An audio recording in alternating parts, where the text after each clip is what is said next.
നടൻ മണിയൻപിള്ള രാജുവിനെതിരായ വാഹനാപകട കേസിൽ മ്യൂസിയം പോലീസിന് വീഴ്ച സംഭവിച്ചിട്ടില്ലെന്ന് ഡിസിപിയുടെ അന്വേഷണ റിപ്പോർട്ട്.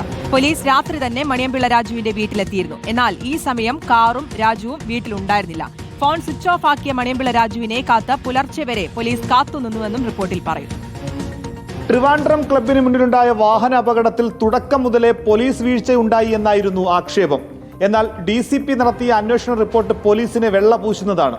അപകടമുണ്ടാക്കിയ വാഹനം മണിയൻപിള്ള രാജുവിന്റേതാണെന്ന് കണ്ടെത്തിയത് പോലീസ് തന്നെയാണ്. ഉടൻ തന്നെ മണിയൻപിള്ള രാജുവിന്റെ വീട്ടിൽ പോലീസ് എത്തിയിരുന്നു. എന്നാൽ ഈ സമയം വാഹനവും നടനും വീട്ടിലുണ്ടായിരുന്നില്ല. ഫോൺ സ്വിച്ച് ഓഫ് ആയിരുന്നു. മണിയൻപിള്ള രാജുവിനെ കണ്ടെത്താൻ സൈബർ സെല്ലിന്റെ സഹായവും പോലീസ് തേടി. മണിയൻപിള്ള രാജുവിന്റെ വീടിന് മുൻപിൽ പുലർച്ചെ വരെ പോലീസ് കാത്തുനിന്നു. 5:30 ഫോൺ ഓണായി എന്ന് അറിഞ്ഞയുടൻ സ്റ്റേഷനിൽ അടിയന്തരമായി എത്താൻ പോലീസ് ആവശ്യപ്പെട്ടു.